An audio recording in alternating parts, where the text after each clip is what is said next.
For today's video, sunod-sunod rin natin yung paggawa ng Ace na C5. Kaya tapos lang gumawa ng Ace na LX20, Ace na C5. Baka sabihin nyo, ito pa rin yun ha. Hindi, magkaiba. Nandun, nakamada ko na yun doon sa may likod may saluban pala. Ayan, Ace na C5. Yung may-ari naman ito ay si Sir Fritz. Fritz, ano ba pangalan nun? Basta Fritz. Taga Baliches. Ayan, Ace na C5. Ganun din naman yung usapan dito, or ganun pa rin yung deal dito, package. Magandang power transistor, i-fix bias, tapos maglagay ng fuse para mas tumibay na, hindi na daw masisira kahit kailan. Walang ganun. Walang bagay na hindi nasisira. Kumbaga maibsan lang yung pagkasira, mapiprevent kahit papaano. Titibay ng konti. Okay? Ngayon, working naman ito May nakakabit na speaker to Although kanina medyo basag-basag yung tunog dahil doon sa may switch lang. Inalaw lang natin yung switch May input yan. And then may speaker na nakakabit. Dalawang midahin natin. Audio source natin. Ayan, gumagana. Tingnan nyo. Meron siya DJ KC Remix. Diba? Working na working siya By the way, salamat. Maraming salamat kasi sa suporta nyo. Kahit paano, kahit ganitong Ace lang may gawa tayo, di ba? Okay, sabihin na naman ng iba dyan, puro tayo tikal. Tanggalin natin takip, tapos pasadahan natin. General cleaning na yung gagawin natin dito. Ayan, naligo na ng agyo to. Mukhang buhat nung nabili ito, hindi pa nakatikim ng linis to Okay, ito yung kabuang laman loob niya. Ang supply pala nito ay 80. 80, 40, 0, 40, 80, 80 volts yung high rail, low rail niya is 40. Okay, ayan. Ngayon, gagawin lang naman natin dito ay, tulad dito may slot siya, bakante. Ayan, bakante. Dadagdagan natin yan, tag-isang pares para makompleto na. Mawawala yung slot dito. Tapos ito, fixed bias natin to. Ayan, fixed bias natin. Same din dito, fixed bias to. Tapos maglagay tayo ng fuse dito. Okay? Ito, maglagay tayo ng fuse. Ngayon, wala na patubig-tumpik. Diretso na, pasada na. Baklasin na natin to. Baklas ko na yung dalawang board. And then ito, kahit paano, binras-bras ko na rin to. Luminis-linis na. Kanina, grabe, namaha yung agyo. Ito, bali, dadagdagan natin to. A1943 C5200 isang pares. Tapos kapag magdagdag ka ng transistor dyan, need mo magdagdag ng bloke rin dito. Yan, bloke 0.33, 0.25 hanggang 0.47 pwede. Yan, same din dito. Kulang din ng isang slot to. Dadagdagan din natin to, magdagdag ng bloke. Tapos ano ba? Kulang dito, fix bias natin to 501 na trimmer, fix natin yan. Fix natin to. Okay, pasada tayo. Dagdagan natin ang output. Tapos fusible resistor muna or bloke. Nagdagdag na ako ng output. Ito siya, yan.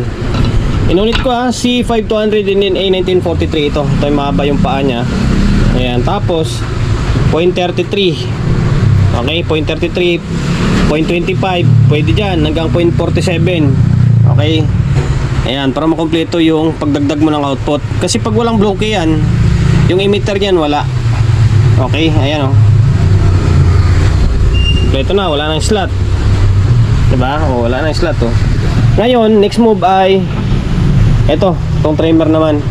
Tanggalin natin yan, palitan natin. Ang ginagamit ko rito ay same na din sa may previous vlog natin, 250 na 250 ohms. Yan, dito and then dito. Tanggalin natin. Na-fix bias ko na ito. Ito yung stock nyo. Hindi ka na makita sa camera natin. Bali 501 ito or 500 ohms. Ito dalawa. Okay, same lang din yung value na ginamit natin. Katulad sa may previous vlog natin. 250. Isang 100 ohms and then isang 150 ohms. Pinag-series natin. Labas yan ay 250 ohms. Same din dito.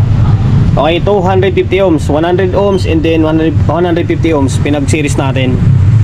Okay, kompleto na. Tapos bali labas nito, kuan lang din naman 1, 2, 3, 4, 5 pairs kasi ito, drive ito Okay, balik natin sa may casing and then try natin magsukat. Ito, hindi nito, tornilyo na lang kulang dito. Kasi maglalagay pa tayo ng fuse dito. Yan, maglagay pa tayo ng fuse mamaya dyan. Sa ngayon, okay, try muna natin sukatan ng biasing to kung ano yung lumabas sa tawas. Okay, normal mode na siya. Dito ayan, nasa 0.26 siya. Ayan, nasa 0.26. Same lang din yung bias doon sa may ginamit natin sa may previous ayan. Okay, goods na yan, pwede na ilaban yan. Tumutugtog naman to wala namang problema yung control nito Next na lang gagawin natin dito ay magad na ako ng fuse dito. Saan ako naglalagay dito? Negative, low negative, and then low positive. Yan, pula tsaka blue. Yan, pula tsaka blue to. Lagyan natin to ng fuse. Tapos same din dito, pula tsaka blue. Lagyan natin ng fuse to dito. Okay? Nagad na tayo ng fuse.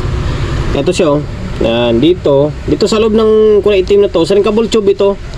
Siyempre, lagyan natin ng tube para hindi naka-expose yung fuse natin. Hindi sila magkadikit na dalawa. Ito, negative low rail ito. Tapos ito, positive low rail. Yan, dyan tayo naglalagay. Positive low rail, negative low rail. Ayan, dito, tapos dito. Same din dito sa may kabila, siyempre. Okay, naka-individual yung fuse yung kabilang channel natin. Positive low rail, negative low rail. Okay. Tapos, ang ginagamit natin na fuse dyan ay 15 ampere. 15 ampere. Inulit ko Kung may diskarte kayong mas malupit dyan na kung paano maglagay ng fuse, okay, mas maganda. Pero itong akin, idea lang naman. Dito kasi wala siyang wala mapaglagyan dito ng fuse Wala kang mapaglagyan dito. Kahit dito sa may power supply na board, dito ko talaga maglalagay ng fuse Dito talaga. Okay? Okay lang kahit ganito, awkward mo siya tingnan. Ang importante, meron kang protection, di ba? Ngayon, balik natin to. Tapos sabay, audio testing tayo. Kabitan natin ng speaker and then audio source. May nakakabit na ako na ito. May nakakabit na speaker na. Binalak natin tong kable ng supply natin. Okay, ito. Meron ng audio input. Okay, ayan. Naka-stereo tayo. Yung speaker na gagamitin natin ayon, yung dalawang mid-high natin. Okay. Ito yung audio source natin laptop natin mula kanina gumagana yan or umandar. Okay, channel 1. Team Champion, Team Laulao, Team Buttress, Team Tapas, LM Pro Audio Group, Team Pigado, Team Victory, TV Audio Group, MRM Group, Team Bulldozer, PKVM, Team Mighty, Team 2L. Okay, hanggang dito na lang. Okay na yan, working na Wala namang problema yung audio nito. Yun lang, pinatibay lang natin. Balikan natin yung pinaka-issue or pinaka-concern ni Bossing. Nadagdagan ng output. Ayan, check. Ito, dinagdagan natin. Isang pares dito, isang pares dito. Tapos, siyempre, magdagdag ka ng output, magdadagdag ka ng bloke. Ayan, check. Check. Ayan, ayan. Tapos, dito, isang pares. And then, sabi daw, fixed bias. Check. Fixed bias. Ayan, Ayan, 250 ohms. Yan, 250 ohms. Tapos, sabi, lagyan ng fuse. Okay, lagyan natin ng fuse. Ayan siya, check ulit. Okay, 15 ampere ang nilagay natin ng fuse. Okay na.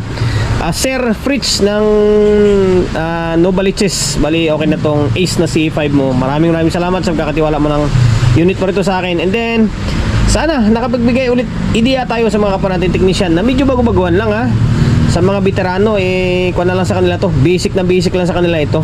Kung paano patibayin yung Ace na CE5. Okay?